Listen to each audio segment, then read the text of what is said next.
မန်လာပါရှင်ကျမရီနေ့ပြောပြပေးမှာကတော့ပေါ်တူဂီနိုင်ငံရဲ့ရိုးရာပုံမြင်လေးတစ်ပုဒ်ရွေးချယ်ထားပါတယ်။ဟိုးလွန်ခဲ့တဲ့နှစ်များစွာဘုရင်တွေအုပ်ချုပ်တဲ့လက်ထက်တုန်းကဘုရင်ကြီးတစ်ပါးမှာချစ်စရာသမီးတော်လေးတစ်ပါးရှိတဲ့ဘုရင်သမီးတော်မင်းသမီးလေးမှာဝါသနာတစ်ခုရှိတယ်။အဲ့ဒါကတော့လက်စွပ်တွေစုဆောင်းရတာတဲ့မင်းသမီးလေးစီမှာအဖိုးတန်စိန်လက်စွပ်ပဒမြားလက်စွပ်ကြောက်စိမ့်လက်စွပ်တွေအပြင်ဂေါ်မုတ်ဥတ္တပရမဟူရာနီလာတလင်းပရင်စတဲ့လက်စွပ်ပေါင်းမြောက်များစွာရှိတယ်။ဘုရင်ကြီးနဲ့မိဖုရားကြီးကပေးသနာထားတာတွေရောတိုင်းပြည်နီးချင်းကလက်ဆောင်ဆက်တရာတွေရောဆွေမျိုးမိတ်ဆွေတွေကလက်စွပ်ကြိုက်တမန်းတီလို့ပေးထားတာတွေရောပေါ့မင်းသမီးလေးကခဏခဏအဲ့ဒီလက်စွပ်လေးတွေကိုထုတ်ဝစ်ကြည့်ပြီးပျော်ရွှင်နေတတ်တာတနေ့တော့မင်းသမီးလေးရဲ့အဆောင်တော်သူညရန်တာမှာလက်စွပ်တစ်တာကိုဖွင့်လက်တွေမှာဝစ်ကြည့်ပြီးပျော်ရွှင်ကြည်နူးနေတော့သူညရန်တာလက်တန်းပေါ်ယုံကလေးတစ်ကောင်ရောက်လာတယ်ယုံလေးကချစ်စရာကောင်းလွန်းလို့မင်းသမီးလေးကချီပြီးပုတ်တက်လိုက်တယ်နောက်ယုံလေးအဝေးကိုထွက်သွားတဲ့အခါလက်စွပ်တွေကိုတင်စီပြန်ဝင်မလို့လှုပ်လိုက်တယ်လက်စွပ်တွေပြန်စစ်တော့စိန်လက်စွပ်တကွင်းလိုနေတဲ့သူခုနကလေးတင်ဝစ်ထားသေးတာမို့တေချာရှာပေမဲ့လုံးသူညမတွေ့တော့ဘူးသူနဲ့ယုံလေးကလွဲရင်ဘသူမှလည်းမရှိတာမို့မင်းသမီးလေးလည်းနားမလည်နိုင်စွာနဲ့လက်စွပ်ပြောက်တာကိုဘသူမှမပြောဘဲနေလိုက်တယ်စိတ်တော့မကောင်းဘူးပေါ့နောက်တစ်ခါလက်စွပ်ထုတ်ကြည့်တဲ့နေ့ရောက်တော့လဲချစ်စရာယုံလေးဟာသူ့နားကိုခုံဆွနဲ့အပြစ်ကင်းစွာရောက်လာပြန်တဲ့မင်းသမီးလေးလည်းယုံလေးရဲ့အမွေးပွားလေးတွေကိုပုတ်တက်ကစားလိုက်သေးတယ်ယုံလေးပြန်သွား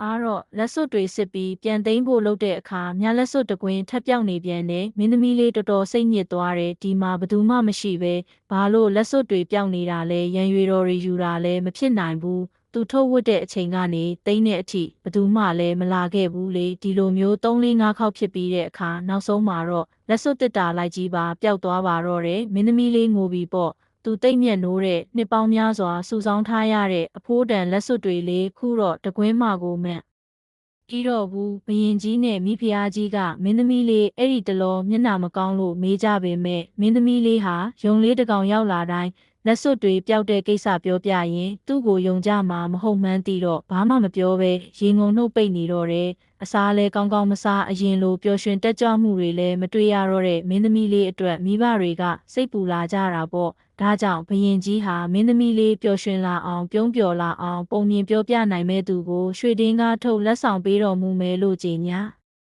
အမောင်းခတ်စေပါတော့တဲ့တိုင်းပြည်အတွင်းနဲ့ပတ်ဝန်းကျင်တိုင်းပြည်ကပုံပြောသူတွေဟာမင်းသမီးလေးစိတ်ဝင်စားပြီးရေမောစေနိုင်မဲ့ပုံမြင်မျိုးတွေကိုလာရောက်ပြောဆိုကြပါတော့တယ်ဘသူပုံပြင်ကမှမင်းသမီးလေးကိုမပြောလာစေသေးပါဘူးဒီသတင်းကိုဘရင်နန်းတော်နဲ့ခဝေးဝေးတောဆက်နာကပုံပြောကောင်းတဲ့အဖွားအိုညီအမနှစ်ဦးကကြားသွားတယ်သူတို့ကအသက်ကြီးပါပြီရွှေတင်းကားတွေလည်းမမတ်တော့ပါဘူးဒါပေမဲ့သူတို့ဟာအသက်ကြီးလွန်းလို့ငယ်ငယ်ကသူများတွေပျော်အောင်ပညာရအောင်ပြောခဲ့တဲ့ပုံမြင်တွေကိုတောင်အပြည့်အစုံမမ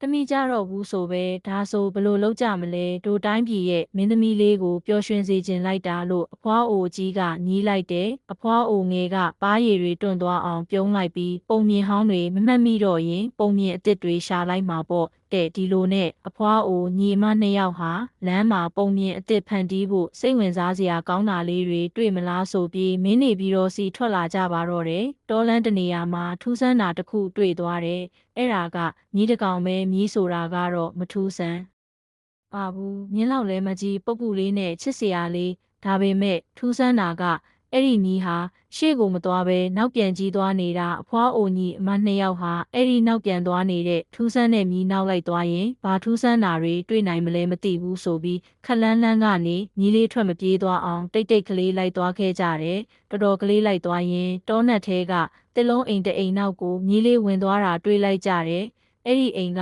ဒီလိုတောနက်ထဲမှာဘာလို့တလုံးနဲ့တီးတန့်ကလေးရှိနေတာပါလဲအိမ်ရှိမှမီးပို့ထားပြီးအသားတွေပါတဲ့စံပြုတ်အိုးတအိုးကဘွက်နဲ့ဆူလို့အဖွားတွေကမြီးလေးနောက်လိုက်လာရလို့အတော်မောပြီးဗိုက်စာနေကြပြီးအသားဆံပြုတ်အနံ့မွှေးမွှေးလေးကလည်းဆွဲဆောင်နေတဲ့အိမ်ကလည်းတကားပိတ်ထားပြီးဘာတန်မှမကြားတာနဲ့အနာကရောင်းမောက်ကိုယူပြီးတလုံးလောက်ခိုးမီးမလို့လှုပ်လိုက်တယ်ရက်လိုက်ဒါခမားတို့အတွက်မဟုတ်ဘူးယောက်ျားအတန်ကြီးကအိမ်ထဲကနေမထင်မှတ်ပဲထွက်လာပါရောအဖွားအိုနှစ်ယောက်လဲလန့်သွားပြီးနောက်ဆုတ်လိုက်တယ်ဘာတန်မှဆက်မကြားတော့လို့အိမ်ရဲ့တောပေါက်လေးကနေအထဲကိုချောင်းကြည့်လိုက်တော့ အထဲမှာတစ်တာလေးတစ်လုံးနဲ့ယုံလေးတစ်ကောင်ပဲတွေ့တယ်သူတို့ချောင်းကြည့်နေတော့မှပဲယုံလေးဟာတဖြည်းဖြည်းအကြီးကြီးဖြစ်လာပြီးလူသားတစ်ယောက်ဖြစ်သွားပါရောလားဒီလိုထူးဆန်းတဲ့မြင်ကွင်းကိုမြင်လိုက်ရတဲ့အဖွားအိုနှစ်ယောက်ဟာနောက်ဆုတ်နဲ့ပုံမြင်သွားပြောမဲ့နန်းတော်ဘက်ကိုထွက်ပြေးလာခဲ့ကြတယ်သူတို့မှာခံစားချက်တွေရောပြွနေတယ်သူများအစား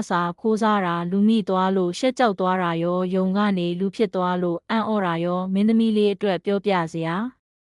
ပုံမြင်အစ်စ်တစ်ခုရလို့ပျော်ရွှင်သွားကြတာရောပေါ့နန်းတော်ထဲမှာတော့မင်းသမီးလေးစိတ်ပျော်ရွှင်အောင်ပုံပြောသူတွေတယောက်ပြီးတယောက်အကောင်းဆုံးပုံမြင်တွေတလှည့်စီစူးစမ်းပြောပြနေကြပါတယ်ဒါပေမဲ့မင်းသမီးလေးကတော့မပျော်ရွှင်နိုင်သေးပါဘူးနောက်ဆုံးပုံပြောမဲ့အလှည့်ကတော့အဖွားအိုညီအမနှစ်ယောက်ပေါ့အဖွားအိုငယ်ကအရင်ဆုံးနောက်ပြန်သွားတဲ့မြီးတကောင်အကြောင်းစပြောတယ်အဲ့ဒီမြီးကိုလိုက်ကြည့်တဲ့အခါတောနက်ထဲကထူးဆန်းတဲ့အိမ်ကိုတွေ့တဲ့အကြောင်းဆက်ပြောတယ်အိမ်ရှိမှာမီးမွေးတီထားတဲ့မစားခြင်း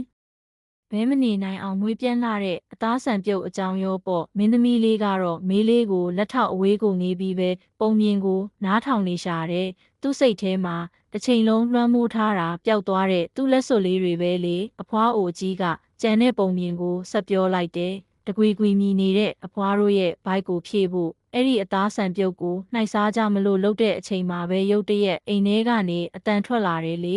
ရက်လိုက်ဒါခမားတို့အတွက်မဟုတ်ဘူးတဲ့တို့တွေလည်းသူများပစ္စည်းမခိုးစဘူးခိုးမိတော့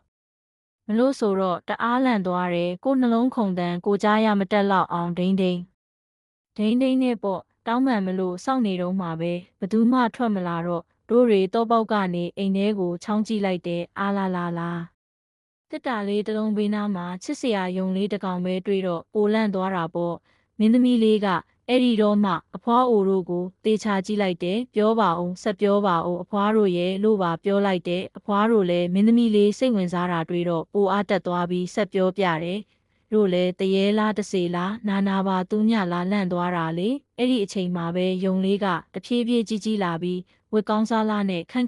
ညာလူတယောက်ပြောင်းသွားတာများတို့မျက်စိတွေတောင်တို့မယုံနိုင်ဘူးကွမင်းသမီးလေးလေအလောတကြီးနဲ့အဲ့ဒီနေရာကိုလိုက်ပြပေးပါနော်လို့တောင်းဆိုလိုက်တယ်ဘရင်ကြီးလဲမှိုင်တွေနေရာကနေတက်ကြွလာတဲ့မင်းသမီးလေးကိုကိုရန်တော်တက်မှုများစွာနဲ့အဖွားအိုနှစ်ဦးလမ်းပြတဲ့စီလိုက်သွားစေပါတော့တယ်အဖွားအိုတို့ရောက်ခဲ့တဲ့အိမ်ကိုရောက်ပါပြီအဝေးကနေတောင်လှမ်းရနေတဲ့အသားဆန်ပြုံနှံကမင်းသမီးလေးကိုလည်းဆွဲဆောင်လိုက်တယ်မင်းသမီးလေးလည်းကိုတောင်တတိမထားမိတော့ပဲအနားကရောင်မလေးကိုယူပြီးစံပြုတ်တစွန်းယူမီးမလို့လှုပ်လိုက်တဲ့အဖွားအိုနှစ်ယောက်ကတားမြစ်မလို့လှုပ်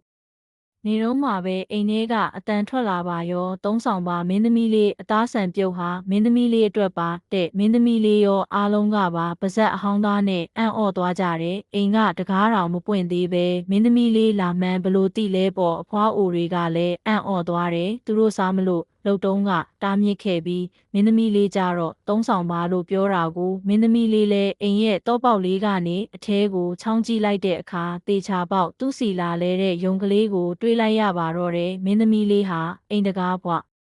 အင်းပြီးဝင်သွားလိုက်တဲ့ယုံလေးကိုအရင်လိုပဲကျင်းနာချီပွေးလိုက်တဲ့ယုံလေးဘေးနားမှာသူပျောက်သွားတဲ့လက်စွပ်တစ်တာနဲ့လက်စွပ်တွေအကုန်လုံးပြန်တွေ့သွားတယ်မင်းသမီးလေးဟာစိတ်မဆိုးပဲယုံလေးကိုမေးလိုက်တယ်ယုံလေးရေမင်းလေးရဲ့လက်ချက်ဆိုတာသိနေတယ်ကဲပြောပါဦးဘာလို့တို့ကိုဒီထိလိုက်ရှာရအောင်လုပ်ရတာလဲယုံလေးဟာမင်းသမီးလက်ပေါ်ကခုန်ဆင်းပြီးချောမောခန့်ညားတဲ့မင်းသားလေးတစ်ပါးအဖြစ်ပြောင်းလဲသွားတယ်ကြိုတိထားပြီးသားတောင်မင်းသမီးလေးကမယုံနိုင်အောင်ဖြစ်နေတော့မယ်ဒီလိုလှုပ်လိုက်ရတာခွင့်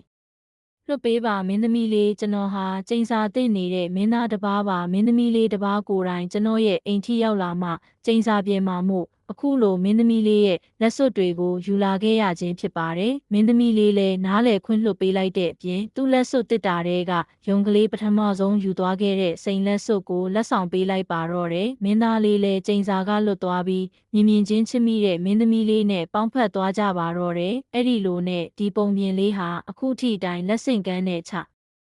တဆရာပုံပြင်လေးဖြစ်နေပါတော့တဲတဲ့ကွယ်အဆုံးသားသောတဆင်ပေးကြတဲ့အတွက်အထူးကျေးဇူးတင်ပါတင်ရှင်ဆက်လက်အားပေးကြပါအောင်လို့